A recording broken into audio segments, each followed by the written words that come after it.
ഇന്ന് നമ്മൾ ഉണ്ടാക്കുന്നത് പാവ് ബജിയാണ്. ഒരു നോർത്ത് ഇന്ത്യൻ ഡിഷാണ്. എങ്ങനെ ഉണ്ടാക്കുന്നതെന്ന് നമുക്ക് നോക്കാം. ഇത് ഒരു വലിയ പൊട്ടറ്റോ എടുത്തിട്ടുണ്ട്. അത് ചെറിയ പീസായിട്ട് മുറിച്ച് വെച്ചിട്ടുണ്ട് ഞാൻ. ഒരു തക്കാളി ഉണ്ട്, ഏകദേശം 1/4 കപ്പ് ഗ്രീൻ പീസ് ഉണ്ട്. ഇനി ഇതെല്ലാം കൂടി നന്നായിട്ട് വേവിച്ചെടുക്കണം. കുക്കറിലിട്ട് വേവിച്ചാലും കുഴപ്പമില്ല, പക്ഷെ നമുക്കിപ്പോൾ ഇതൊരു ചീനച്ചട്ടിയിലിട്ട് വേവിക്കാം. നന്നായിട്ട് വെന്തുടഞ്ഞ് കിട്ടണം.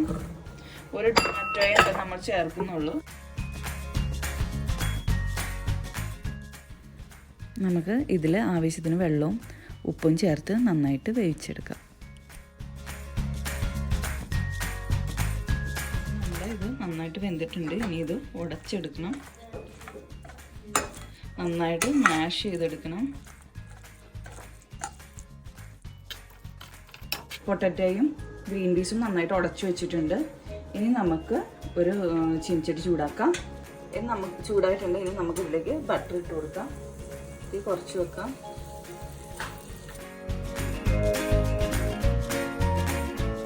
ബട്ടർ നോക്കിയായി നമുക്ക് ജീര ഇട്ട് കൊടുക്കാം. പകുതി സവാള ഇട്ട് കൊടുക്കാം, ചെറുതായിട്ടായി. കുറച്ച് ഉപ്പിട്ട് കൊടുക്കാം.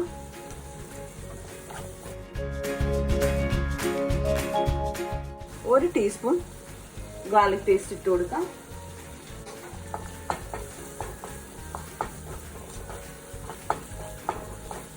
പിന്നെ നമുക്ക് കുറച്ച് ടൊമാറ്റോ പേസ്റ്റ് ചേർത്ത് കൊടുക്കാം.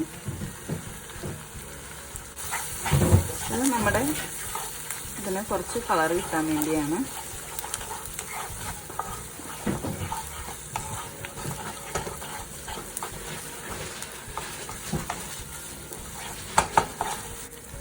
കുറച്ച് മഞ്ഞൾപ്പൊടി, ഒരു 1.5 ടീസ്പൂൺ മുളക് പൊടി, ഒരു ടീസ്പൂൺ ഗരം മസാല നമുക്ക് ചേർത്ത് കൊടുക്കാം. ഇനി നമുക്കിത് നന്നായിട്ട് ഇളക്കി മിക്സ് ചെയ്യാം.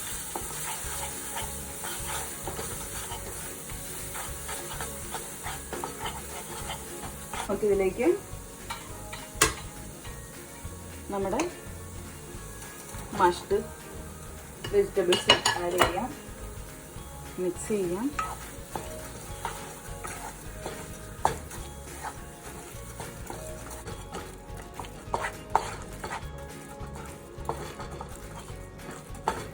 കുറച്ച് വെള്ളം ഒഴിച്ചു കൊടുക്കാം, കാരണം ഇച്ചിരി ഗ്രേവി വേണമല്ലോ.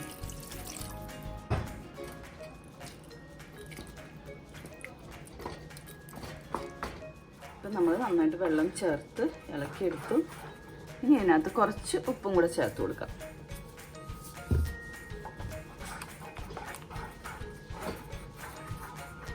ഗ്രേവി ഒന്ന് തിളച്ച് കഴിയുമ്പോഴത്തേക്കും നമുക്ക് ഓഫ് ചെയ്യാം. വേണമെങ്കിൽ അതിന് മുകളിൽ ഒരു ചെറിയ കഷ്ണം ബട്ടർ ഇടുകയും പിന്നെ കുറച്ച് മല്ലിയിലയും വെച്ച് നമുക്ക് ഗാർണിഷ് ചെയ്യുകയും ചെയ്യാം.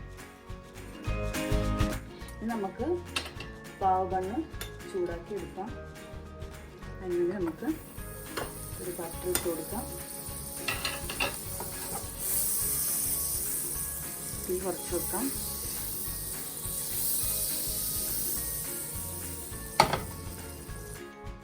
പാവ് ബണ്ണ് രണ്ടായിട്ട് മുറിച്ച ശേഷം നമുക്കൊന്ന് ടോസ്റ്റ് ചെയ്തെടുക്കാം.